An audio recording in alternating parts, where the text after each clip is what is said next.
Because doesn't everybody deserve the opportunity to have this complete human experience? And really, that's essentially what we're offering. By correcting subluxation, by adjusting the spine, by removing interference from the nervous system, and allowing the body to adapt and reach its level of homeostasis, this autonomic regulation, so your body can be in harmony with itself and with its environment. Doesn't everybody have the opportunity, or shouldn't everybody have the opportunity to have that happen? You've created this culture in your office that's about love and caring and something completely different. And when the general public knows that, when they understand that, they don't know that they want it until they hear it. And when they hear it, it's like, why hasn't somebody told me this before?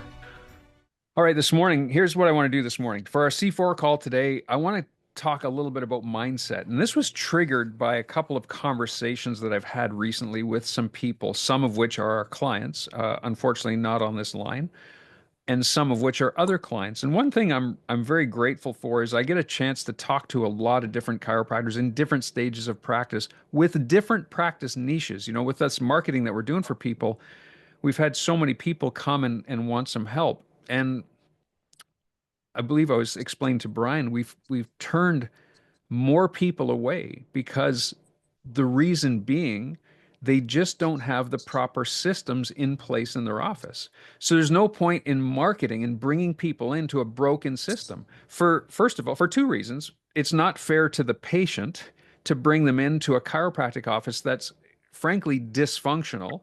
And number two, it's not fair to the chiropractor because honestly, it would be a waste of money if they can't take the people that are coming in and then educate them and convert them to the seriousness of subluxation and correction of subluxation. If it's just a pain mill, then there's no point, right? So that's why I wanted to bring this up today. So we were talking the other day, and I had this conversation with, well, I was with Graham, and Graham said the other day that in Calgary, Graham out in Calgary, and I'm going to say, first of all, I give Graham's a relatively new client. Many of you may not have talked to Graham before, but Graham is completely committed. Like he obviously is a graduate of a Canadian chiropractic college that doesn't teach philosophy.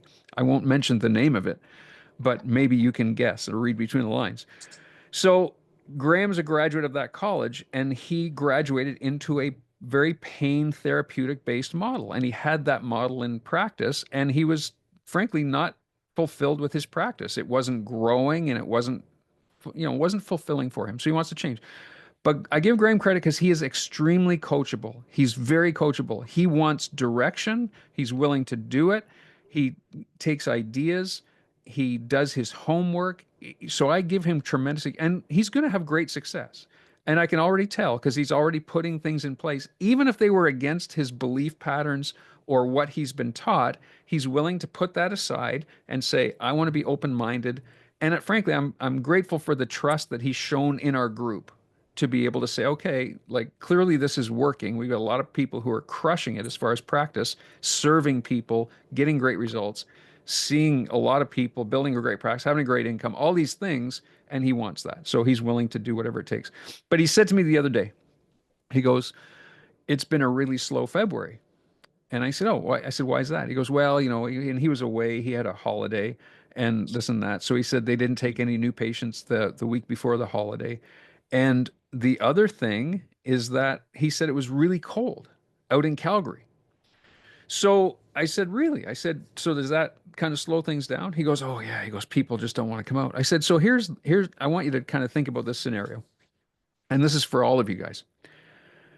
If you were the only oncologist in your town, okay, let's put it in this perspective. You were the only oncologist in your town, and all of these people in your town had some level of cancer diagnosis, and they were on some level of medical treatment for that diagnosis, and you were the only option for them, and you had given them a course, a plan of action for whatever medical mode that you're giving them. I'm not saying that I agree with it. I'm saying this is what, because of the seriousness of that, the authority that the oncologist has, and the people that are in that situation are committed to getting treatment because it's seen as a serious thing, do you think the weather would make a difference as far as how many people would show up? And I'm going to say, just maybe, probably not. I'm going to say it's probably not going to affect the numbers that maybe one or two, but not a whole practice. So what that comes down to is the fact that if we are not serious enough about what we do as chiropractors and the way that we care for people and what we actually do in the fact that we correct subluxation, if we aren't good enough at explaining that and being completely certain on that, then how the heck do we think our patients are going to feel about that? I mean, if our certainty is low, the patient's certainty is going to be lower. So that's one thing that we talked about. And I think that is the stimulus for our call today. So I've been reading John Maxwell. I don't know if you ever read John Maxwell, but John Maxwell, and I've actually been watching him on YouTube too. He's a very articulate guy. So he was a pastor for 25 years, but John Maxwell is known as the world's leader in teaching about leadership, leadership skills. And so I'm reading one of his books right now. I bought the book, The 21 Irrefutable Laws of Leadership. And the number one law in that book is called the law of the lid. And what that means is you will never rise in leadership or you will never have the level of success above your ability to become a leader. In other words, you will only rise to the level of your lid and sometimes probably less than that lid. So for us to be more successful, we have to raise the lid.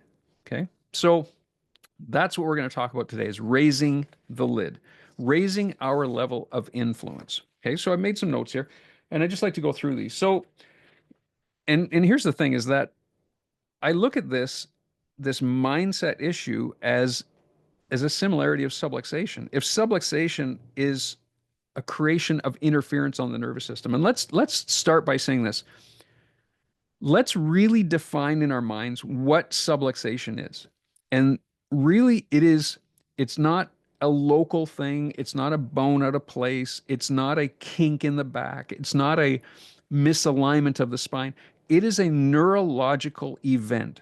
Okay? So let's all agree to that. And if we can expand our thinking, and I'm going to help you with that today with some of the stuff we're going to talk about. And this is going to feed into what we're talking about on the weekend as well. If we can agree that subluxation is a neurological phenomena that happens in the body that completely disengages the body's own intelligence from the physical matter of that body. So just as subluxation is an interference on that nervous system, poor leadership creates interference in your growth and your impact on your town and your community.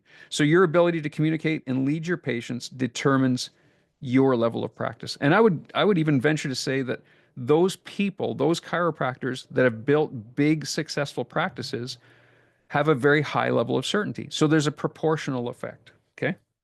So your practice will never outgrow your ability to lead and to communicate. And think about this. You could be in the same town. There's two chiropractors in the same town, same people in the same town. One chiropractor is seeing 1,000 people a week, and the other chiropractor is struggling to see 40 people a week. Why is that? So there's a disconnection there. So let's get into this a little bit here.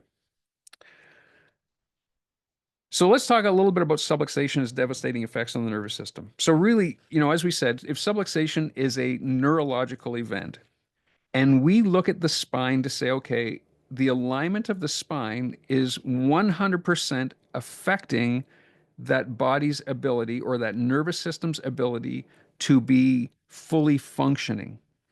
So nervous system interference equals a decay, dysfunction, and literally early death. And why is that? And I've always said, and this is one of my lines that I loved using, I use it in the office all the time, the two biggest killers on the face of this earth are subluxation and medication. And people look at me and go, that sounds completely radical to me. Like you sound like some sort of a wacko.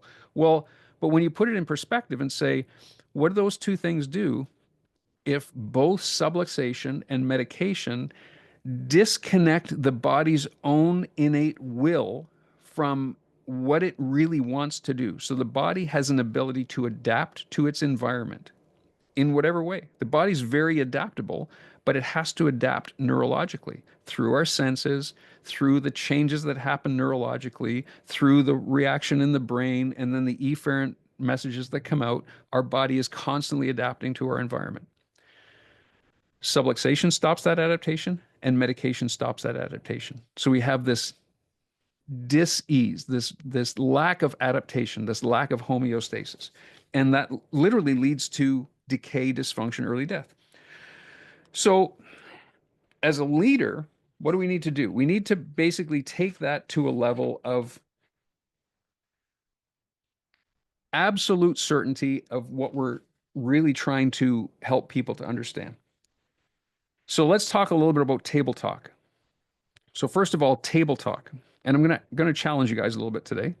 And I want you to question yourselves, because what is the first thing that many of you do when you walk into the room and see a patient, or walk into the adjusting bay and see a patient? You say, what?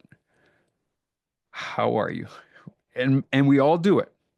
How are you doing today? Hey, Bob, how's it going? Great to see you. And as much as that is a nice greeting for people, what are we really, what are we truly doing? We're asking them how they're feeling. We're asking them about their symptoms. So one of the things that I would really encourage you guys to start training on is your initial interaction of that patient. If you want to build a practice that is largely based away from symptoms and towards correction, then we have to start asking better questions when we walk into the room. Okay. So maybe it's, great to see you, Bob. I'm so excited to be able to get your power turned on today. Great to see you, Bob. Your adjustments were holding really well the last time I adjusted you. I can't wait to see how they're holding today. Something along that line to get the person, it's a mindset shift. You're not asking them about their pain. Even if you ask, how are you doing? Their perception is, how is my pain? You're the doctor. How is my pain? Okay. Yeah, a big piece there is it's like you said, Colin, it's more of a statement. You're not going in asking questions. It's also who's the leader in the room. So that's one big thing you gotta again get the context around. And even BJ and Green Books used to be like, so how does a vet understand how to get a dog better? He can't ask the dog where it hurts or what's going on, right? So it's like just going in, and again, it's a statement. Like mine is just like if it was Steven, hey Steven, great to see you today. Like it's just statement. That was my go-to one was, hey, let's get your power turned on. Great to see you. Let's get your power turned on. Um, and this happens everywhere. Like this is something that we really need to create this culture in our office that reflects exactly that. So when we train our team, when somebody walks into the front desk and they say, "Hey Bob, how's it going? Hey Bob, how are you doing?" Let's start training on things that they can say that are going to again shift that person's mindset. And maybe it's even going right into, hey Bob, have you signed up for our nutrition class this week? Hey Bob, you had a great adjustment the last time. Hey Bob, how's it going with the home care? Something along that line to take the patient's mindset away from that. How are you doing? The first thing they're going to think about is, how's my back feeling? How are my headaches doing? And you're opening up a whole can of worms there. So let's start trying to really be intentional on that. Let's be unapologetic as far as the urgency of care. So if we truly own that subluxation is a neurological event, and anybody whom we find a subluxation in is at huge risk. There's a huge amount of stress on that person's body that body is breaking down. And if we don't really get to the root cause of that problem, if that person doesn't truly understand and own that fact, we have truly failed them, because they're going to treat their symptoms like pain. And when the pain is gone, what happens is they leave our office, or even if they have this expectation of the pain should be gone at this time and the pain's not gone by that time, they leave our office. So getting them in this mindset about correction and monitoring these objective changes that we're trying to make is really important. So asking them about what is their involvement in that? What is their, how's their home care going? How are they doing their head weights? Are they doing their home tractioning? How often do they do it? How long do they do it? How often do they wobble? Do they need another wobble seat for work and at home? These different things to get them to think about what we're trying to accomplish is only going to help you to get that message across in a bigger way. Okay, so now I want to get into this thing, and I'm going to touch on this on the weekend too. And this is so cool, and I've been doing a lot of study about this lately. So as many of you know, I do a podcast now, and I'm trying to release the podcast once a week, but I've got a bunch of them in the tank to release over the next few weeks because I've done quite a few of them lately.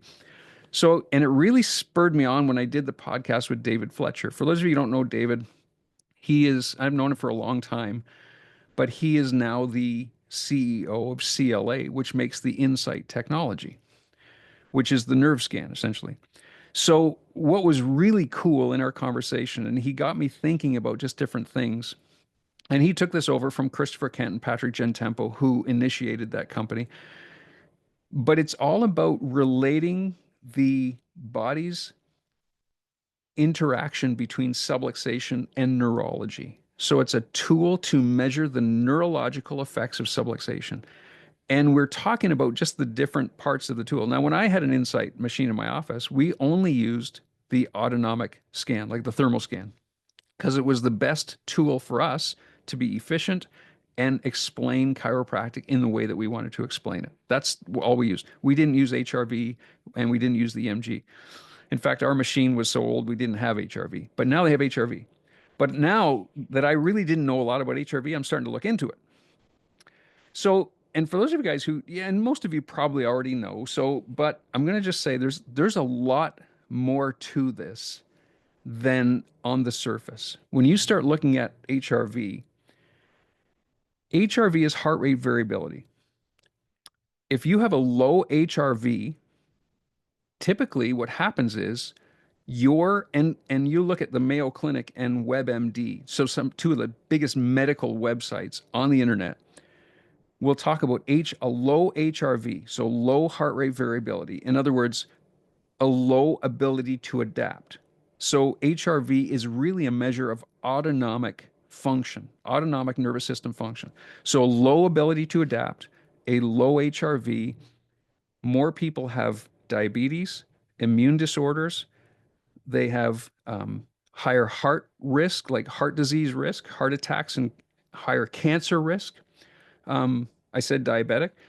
There's the death rate for people that have a low HRV is so much higher. Well, here's the cool thing. So I did a podcast yesterday with Dr. Monique Andrews. And if you don't know Monique Andrews, she's brilliant. She is so smart, like incredibly smart. So we're talking about this, and she literally teaches the neurological relationship anatomically and physiologically of subluxation and how it's affected. So we start talking about HRV, and she gets into this stuff about the vagus nerve and how it comes out of the neck. And here we are. So I'm trying to tie this all together for you guys. We're corrective chiropractors. We look for subluxation in the spine. One of the measurements, one of the tools we use to measure is the cervical curve. Okay. So cervical curve. So if we have a cervical curve that's, let's call it 43 to 45 degrees, normal cervical curve, there's the least amount of tension on the spinal cord itself and on the nerves as they exit the foramen coming out of that cervical spine. That's been shown scientifically. Okay. When the spine is subluxated, so loss of the cervical curve, if the atlas goes into a state of flexion or if the occiput goes into a state of extension, and these things happen, which are all the things that we measure when we do our exam or we measure x-rays. If these things happen, not only is there pressure on the nerve roots as they exit from that spinal cord, but get this, this is really cool. There's actually minute pressure on ganglion that are associated with the vagus nerve called the nodose ganglion and the superior sympathetic ganglion. Now get this, because this gets absolutely fascinating. And when you have a subluxated spine and those ganglion have pressure on them, it affects many things. And this has all scientifically been shown. It affects the blood supply to the brain, it affects the blood supply to the brain stem. So it literally affects the neurological adaptation response of the body, and it changes the autonomic tone. So it puts your body into this fight or flight response. So your body becomes what's called sympathetic dominant.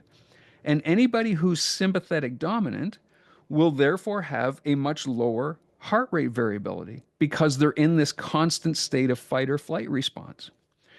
And again, this is all scientific stuff. But when you tie it into subluxation, all of a sudden it takes on a whole new meaning. So the nodose ganglion is directly associated with the atlas. It's immediately beside the transverse process of the atlas. So any type of subluxation at the atlas is going to put pressure on that nodose ganglion, which therefore is going to cause this sympathetic overload and send the person into this fight or flight response, therefore lowering the HRV. Directly related to atlas subluxation. So it brings up the topic of adjusting the upper cervical spine and taking pressure off of the vagus nerve and off of that ganglion. Because when you do that, immediately what's been shown is that chiropractic adjustments will send the body into a parasympathetic dominance. And when you have parasympathetic dominance, the HRV starts to raise up. And next thing you know, the body is much more adaptable to its environment. Blood pressure goes down. You see people, and if you've been in practice for any length of time, and you practice subluxation based chiropractic, you have people coming in that had diabetes and maybe were diagnosed with type 1 diabetes that are no longer diagnosed with type 1 diabetes. They no longer need insulin. You have people that were diagnosed with cancer that now come in and have done nothing different in their life other than get chiropractic care and now are in full remission. You have people that come in that were on blood pressure medications and now don't need their blood pressure medications, and they've done nothing else other than get adjusted. And we go, wow, that's really cool. High five, big, big whoop. But now there is literally a scientific fact, a scientific reason to show what you do is affecting people with these conditions directly. So when you can step back and say with certainty, does subluxation kill people and does chiropractic save lives? 100% it does. 100%. And you can see the science. And so we're going to talk more about this on the weekend, but this is absolutely unbelievable. So you look at the Mayo Clinic and WebMD, and they say all of these diseases, so there's heart disease, hypertension, diabetes, metabolic syndrome, cancer, and immune function, autoimmune conditions, and chronic inflammation are all worse with low HRV when the person is sympathetic dominant. And all the studies show when you adjust the spine and release pressure from the nervous system and take pressure off that vagus nerve and change the neurology, change the autonomic balance, all of these conditions respond in a positive manner. All of them. So let's start focusing and learning and putting our attention on the nervous system and the effect that chiropractic has on the nervous system, not just the musculoskeletal effect. There's also the other thing is that when you adjust the cervical spine, how it changes the body's biochemistry, and there's a release of cytokines, which are really important in the pain reduction response, because pain is a subjective thing. Pain happens in the brain. Pain is not in the lower back. The brain perceives it, and pain is such a subjective thing that when you adjust the spine, even if you're adjusting at a very distal point in the spine, away from the symptomatic presentation, and I'm going to tell you, I purposely did this in practice. Somebody would come in with lower back pain, and when I started palpating the spine, I would intentionally go to the opposite end of the spine. If they came in with headaches or an upper cervical problem, like a neck problem, I would purposely start in the lower back. Somebody comes in with a disc injury or sciatica, I would purposely start in the neck. And often I would get, hey, doc, my pain's not there, it's all down here. And that would open the door for me to explain subluxation is affecting on the nerves. And I used to have this saying, and I actually got this from Dr. Sid Williams. When you step on a dog's tail, what end does he bark out of? It was a great line. People we get a little chuckle, but it painted the picture, right? So I absolutely love it. So I did this podcast with Dr. Monique yesterday. She blows my mind. She's so smart, and we'll be talking more about this on the weekend. So I wanted to share that with you guys this morning, and I hope that it resonates, and I hope that you allow yourself to open the door to your mind to take you away from this mindset of subluxations, just cause pain. In fact, many of you are not even using the term.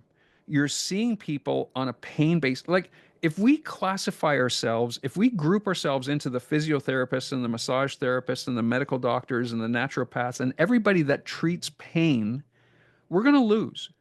We're going to lose because our method of care is much less efficient than all of those other people that treat pain. If I really don't know the difference and I just want pain relief, if my mindset is just on pain relief, I'm going to go get a prescription from the medical doctor. If I'm a layperson, I don't know any different. Why would I go see a chiropractor and go multiple times and pay out of my pocket when I can just go get a prescription and get rid of my pain that way? We have to get to the certainty of delivering root cause care. And root cause is subluxation. And subluxation is a neurological event, and especially cervical subluxation. That is a neurological event which stops the body's ability to adapt because it sends us into this autonomic dysfunction, this autonomic imbalance where we're in sympathetic overload. It's when you see it, you can see it. When you start to understand it, it makes so much sense that I don't care if the person's got fourth stage cancer. I don't care if the person's got ingrown toenails. I don't care if the person's got gout. It doesn't matter to me. If they're subluxated, I'm going to adjust them and I expect the body to adapt better. And if the body adapts better, they're going to heal. I don't care what the presentation is. It doesn't matter to me.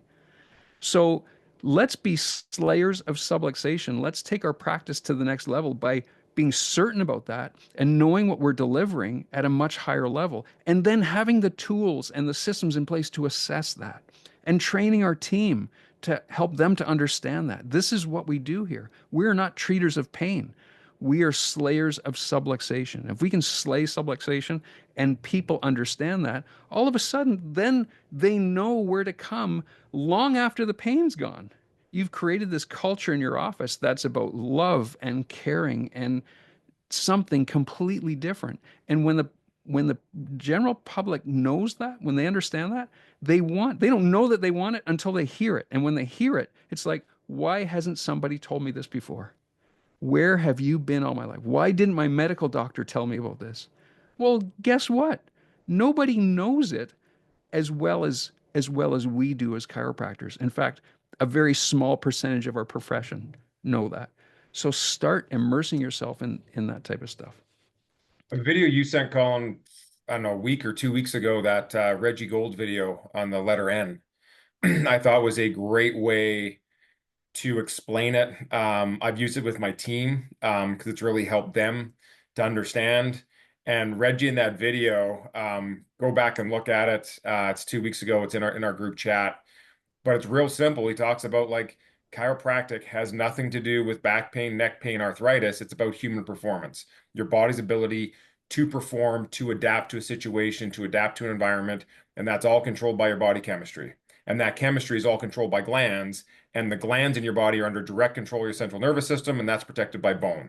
So if you have a subluxation, that will interfere with the communication of your central nervous system, which then affects the gland. So you still produce chemistry. It's not in the right harmony. It's not in the right amounts. And that has to necessarily affect human performance. Case in point, Max Living's relationship, like all the Max Living docs that take care of US Olympic athletes in wrestling and weightlifting and martial arts, etc. There's chiropractors already on those teams. There is physiotherapists already on those teams. There's athletic therapists already on those teams. And they all stayed. They all stayed to treat the injuries, to tape the joints, to hook them up to machines, to do acupuncture, to try and take down the inflammation, right, of an injury. And they added Max Living for performance. So the US like Olympic Association understands this, but like Colin said, maybe 5 to 10% of our profession does. So it's no doubt that patients don't get it either. So they're looking to you. They're looking to you for that answer, and for you to have that certainty. And how you develop it is dive into the science, dive into the speakers, and start to know it, start to understand it, so you can own it too.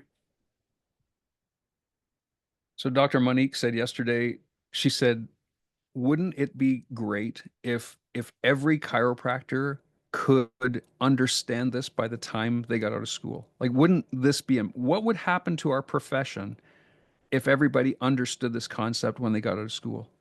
It would totally transform the profession.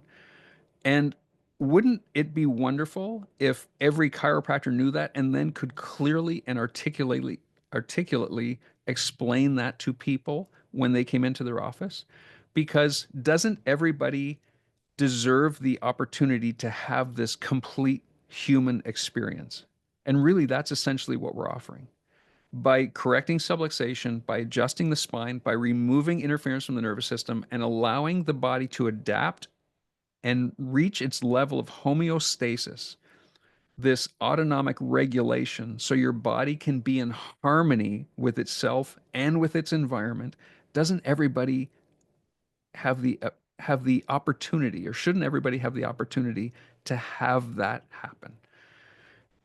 We started talking about kids. I mean, and Dr. Stephen posted that beautiful picture of that young child that had neurological imbalances, and you can label it however you want to. And you see all these conditions now: ADD, ADHD, Asperger's, pervasive development disorder, all these things, right?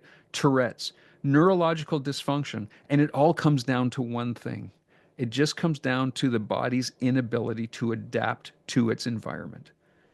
That's it. And we have the key. We have the answer for that. And if we could just get it in our own minds and be so certain about it, and then be able to just deliver that, what a beautiful thing that would be for families and for people, and not to mention what would happen to your practice.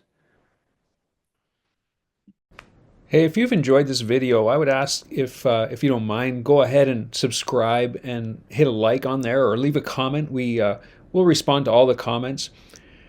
We love what we do, and if the message that you got through this video resonates with you, and you want to take your practice to the next level, you want to open up your mindset into a different thinking of chiropractic care, if you want to implement some systems into your office or train your team so that you can adapt and see more people and build a bigger practice, or if you're interested in marketing for your practice and getting your message, your unique and specific message out there to your community, there's a link down below. You can click the link. You can set up a call with me, or we can just arrange a time to do a Zoom meeting and just find out what your goals are. Be happy to talk to you, and just happy to provide some direction and give you some suggestions. And if you want to take it to the next step and learn what it takes to get some coaching or get some marketing done for your office, happy to talk about that too. Have a good one.